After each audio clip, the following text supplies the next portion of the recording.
Assalamualaikum warahmatullahi wabarakatuh. Welcome back to Science Edu Channel. Kali ini kita akan melakukan pembahasan tentang bagaimana menyelesaikan PPG dalam jabatan 2023 di langkah ke-9, yaitu refleksi dan tidak lanjut, yang intinya kita akan menyusun best practice, laporan best practice. Bagaimana detailnya? Ikuti video ini sampai tuntas.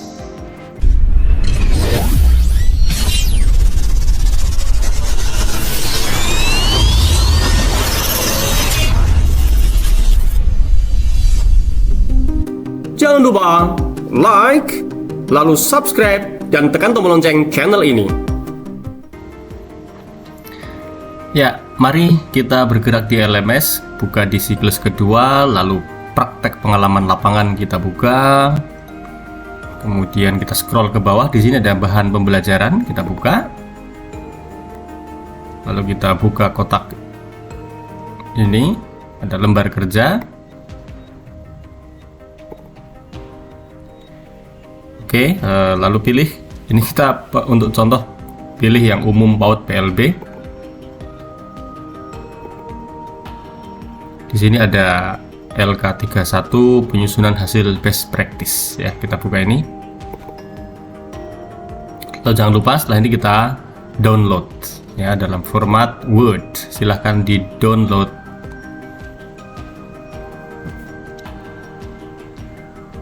Ya, maka hasilnya seperti ini.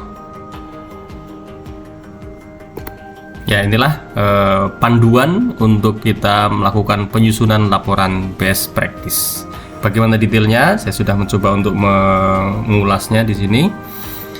Ya, pertama teman sekalian, jadi LK3, yakni penyusunan laporan best practice, ini berbeda formatnya dengan PPG dalam jabatan di periode sebelumnya. Kalau yang sebelumnya menurut saya lebih enak, ya, karena waktu itu kita hanya mengisi tabel-tabel, kolom-kolom seperti itu. Tapi kalau sekarang formatnya essay, teman-teman. Essay dengan 500 kata, ya, jangan sampai kurang. Pastikan kita akan menyusun essay dengan 500 kata. Nanti kita baca pelan-pelan ini panduannya, ya. Pilih salah satu pembelajaran inovatif. Jadi kan teman-teman, selama PPG kemarin kita mengembangkan ada dua, ya, pembelajaran inovatif. Ada dua praktek pembelajaran inovatif. Untuk yang dilaporkan dalam best practice ini cukup salah satunya saja. Jadi nggak usah dua-duanya, salah satu saja sudah oke. Ini kalau saya perbesar biar kelihatan, salah satu saja. Lalu misalnya, ya, yang kita pilih adalah saat praktek pembelajaran inovatif siklus kedua, karena mungkin kita merasa ini keren sih gitu pembelajarannya, sehingga layak untuk di-publish, untuk disajikan best practice-nya ke teman-teman lain, ya. Yang kedua, ini yang agak sedikit kita perlu melakukan penataan, ya, bahwa yang harus disajikan ini adalah STAR. Ya, apa itu STAR? Saya kira sebagian kita sudah paham ini. Saya perbesar saja, STAR, yaitu isinya nanti menyajikan situasi yang menunjukkan adanya masalah, ya, tantangan, lalu aksi yang kita lakukan apa, dan refleksinya seperti apa. Nah, tapi problemnya kita harus memadukan antara format STAR ini dengan format essay yang umumnya, yaitu essay itu terdiri dari ini, judul, pendahuluan, pembahasan, kesimpulan, dan daftar pustaka. Ya, ini yang agak berbeda, yang sedikit rumit dibandingkan dengan laporan best practice di periode sebelumnya, karena waktu itu kita tinggal mengisi saja kolom-kolom, ya. Di sini kita harus memadukan format essay yang standar dengan cakupan STAR. Ya, di sini tidak diberikan contohnya seperti apa gitu, ya. Kita diminta untuk melakukan adaptasi atau modifikasi sendiri bagaimana format judul, pendahuluan, pembahasan, kesimpulan, daftar pustaka itu mengakomodasi STAR. Nah, begitu. Ini yang mungkin kita perlu ijtihad namanya begitu, ya. Maka saya sendiri mencoba untuk membuat ijtihadnya seperti ini, teman-teman. Ya, saya kira untuk bagian pertama judul isinya seperti ini. Apa itu yang harus diperhatikan dalam menentukan judul? Kita harus mengingat bahwa praktek inovatif atau best practice yang kita lakukan itu kan mulainya dari LK1, LK2 ya, seterusnya sampai LK2.2 atau LK2.3 lah, seperti itu ya. Semuanya bergerak dari LK itu. Maka harus kita ingat, dahulunya waktu kita menyusun LK1 itu misalnya kita ngangkat masalah apa sih gitu ya. Maka misalnya untuk contoh ini kita mengangkat masalah terkait dengan kolaborasi peserta didik yang rendah. Mungkin Bapak Ibu memilih kemampuan literasi, mungkin memilih kemampuan numerasi, HOTS, apalagi motivasi belajar, disiplin, keaktifan, apa saja silahkan. Jadi di sini kita harus ada bagian yang menunjukkan adanya masalah waktu itu ya, kolaborasi peserta didik misalnya tempat saya.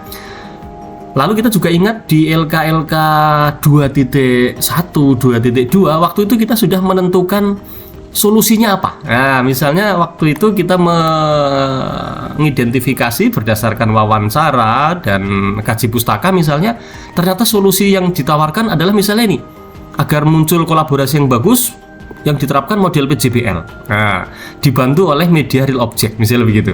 Sehingga anak nanti melakukan hands on activity gitu misalnya menurut teorinya begitu. Maka kita buat judul best practice-nya misalnya seperti ini ya. Penerapan model pembelajaran PJBL berbantuan media real object untuk meningkatkan kemampuan kolaborasi peserta didik gitu. Jadi ini gabungan dari LK1, LK2, LK3 dan LK21, LK22, LK23. Seperti itu. Jadi nggak bisa lepas dari sana. Oke, ini tentang judul, formatnya seperti ini. Jadi kita menggabungkan antara solusi ya yang kita tawarkan dengan masalah yang kita angkat. Baik. Bagian berikutnya adalah pendahuluan ya. Di bagian pendahuluan ini saya taruh di sini adalah yang situasi tadi.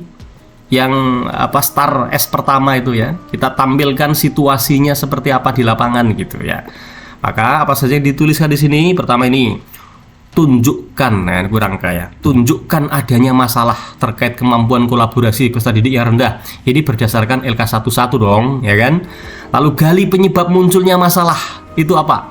Berdasarkan referensi dan hasil wawancara dulu itu. Ya, waktu itu kita sudah melakukan referensi, membuat wawancara gitu ya. Itu di LK12, LK13 kita buka lagi.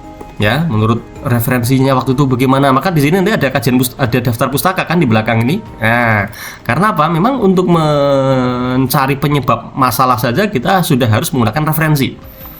Lalu juga tentukan tawaran solusi, ya, juga berdasarkan referensi dan hasil wawancara kan kemarin itu. Nah, itu ada di LK21, LK22. Kita buka lagi itu.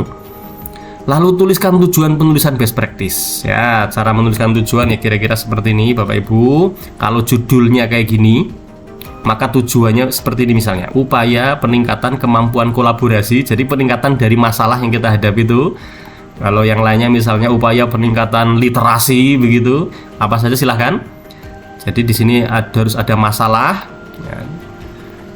Melalui apa? Nah, melalui penerapan model pembelajaran PJBL berbantuan real object. Ya, ini kan berdasarkan referensi mungkin dan hasil wawancara ternyata obatnya itu PJBL.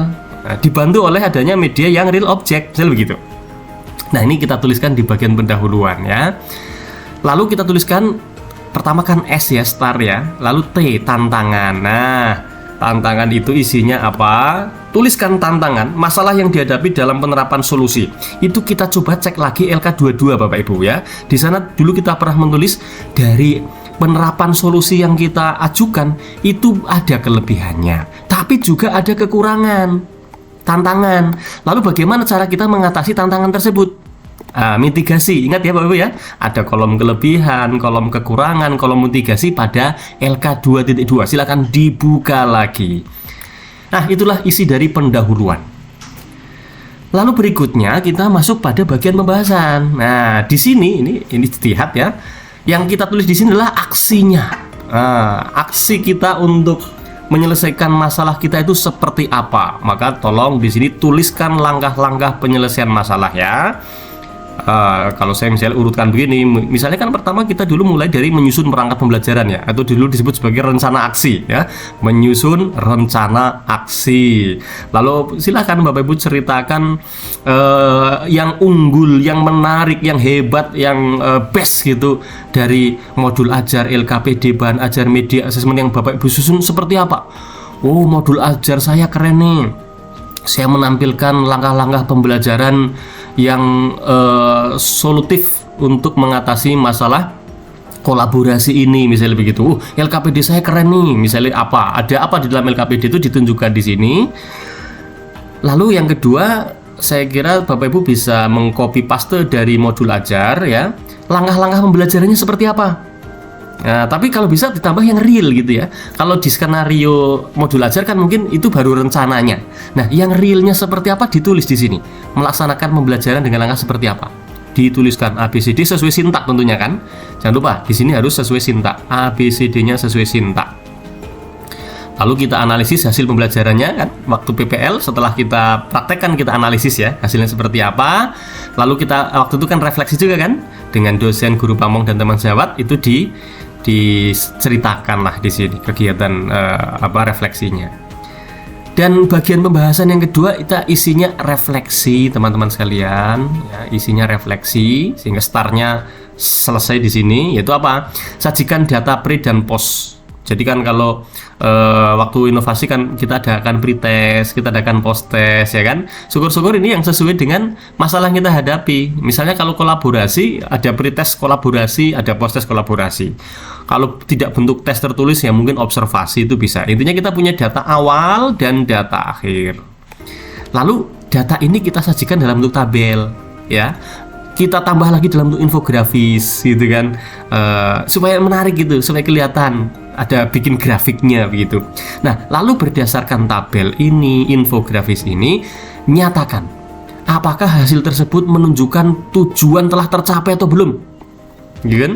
Kita sampaikan, wah dengan data seperti itu maka menunjukkan tujuan pembelajaran telah tercapai, jelas seperti itu. Nah, begitu kan? Lalu kita ungkap juga beberapa respon siswa saat refleksi pembelajaran. Bagaimana tertariknya mereka, bagaimana antusiasme mereka selama mengikuti pembelajaran kita.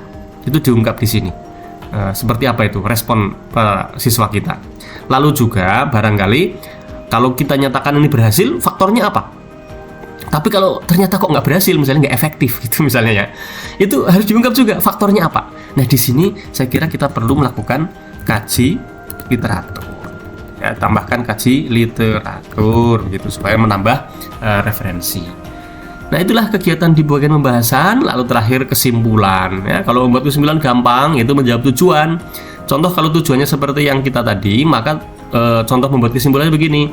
Penerapan PJBL berbantuan media real object mampu meningkatkan kemampuan kolaborasi peserta didik, ditunjukkan adanya perbedaan hasil observasi awal dan akhir, misalnya begitu. Gitu saja. Dan terakhir berisi daftar pustaka. Silahkan ya, format daftar pustaka standar lah ya.